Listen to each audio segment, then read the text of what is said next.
Depuis plus d'1 million d'années, nos ancêtres ont laissé des traces de leur passage.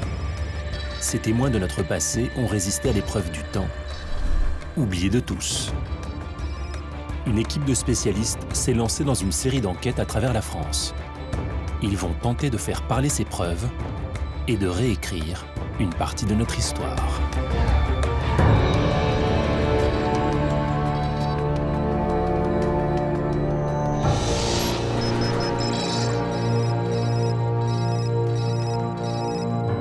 Novembre 2011, commune de Boulazac près de Périgueux.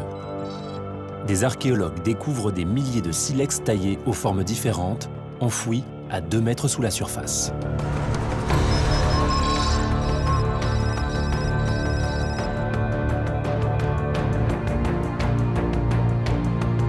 Les experts vont tenter de répondre à 3 questions. À quoi servaient ces silex? Pourquoi sont-ils aussi nombreux? Quelles techniques les tailleurs de pierre avaient-ils développées il y a plus de 20 000 ans? Nous appellerons cette affaire les silex de Boulazac. L'affaire des silex de Boulazac est particulièrement intéressante parce qu'elle renvoie en fait à un campement de chasseurs qui appartiennent à une civilisation qu'on appelle le Solutréen. Et cette civilisation se déroule vers 20 000 ans à peu près. La première étape de l'enquête, c'est de comprendre comment était organisé le campement. C'est également de répondre à un certain nombre de questions. Comment les silex étaient taillés? À quoi ont servi ces silex? Et là, bien sûr, c'est la fouille qui va permettre de répondre à tout ça.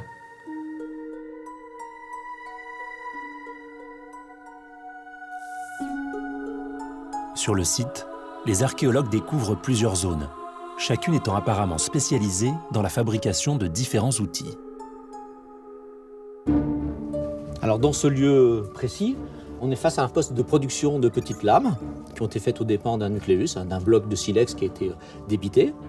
Ces lames ont été par la suite transformées en outils. Le premier, en fait, c'est une pointe à face plane, et cette pointe a certainement servi à la chasse. L'autre exemple, c'est un grattoir sur lame, et comme on peut le voir ici, il y a des retouches abruptes qui ont été faites à une extrémité, et cet outil, lui, a servi certainement à traiter des peaux. Un peu plus loin, un autre atelier est identifié. Ici étaient fabriquées des pièces appelées feuilles de laurier. À partir d'un seul bloc, les tailleurs parvenaient à réaliser un outil de forme allongée, très fin et au bord symétrique.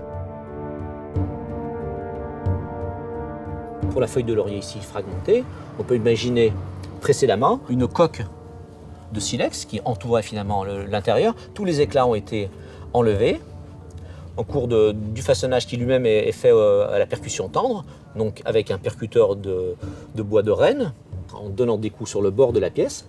Les enlèvements sont partis, et ce sont des déchets. Et l'outil final, donc, c'est l'outil bifacial, c'est celui-ci. En explorant le site, les experts découvrent également des traces de charbon de bois. La preuve que les chasseurs aménageaient des foyers au milieu de chaque zone de production d'outils. C'est plutôt un petit feu technique qui a servi à réchauffer des blocs de silex. Parce qu'il faut imaginer quand même qu'on est dans un climat très très froid. Quand il est en dessous de 0 degré, finalement il ne réagit pas de la même manière à la taille. Donc il est pratiquement intaillable, tout simplement parce qu'il éclate finalement comme éclaterait un bloc de glace.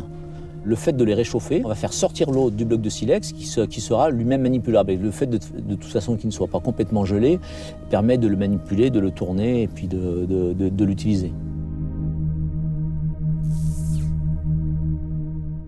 Les Solutréens se sont rendus compte de manière probablement assez empirique qu'en chauffant le silex, on améliorait les qualités pour la taille.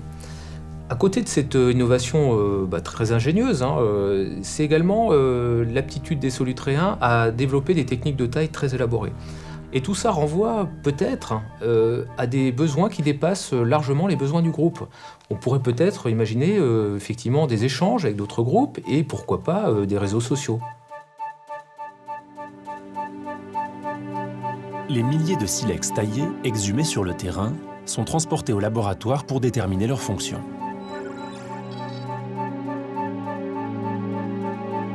Sont identifiés des couteaux de boucher, des grattoirs pour travailler les peaux, ou des aiguilles à chat pour confectionner les vêtements. L'analyse fait également apparaître la présence de rayures très régulières sur certaines plaquettes de schiste.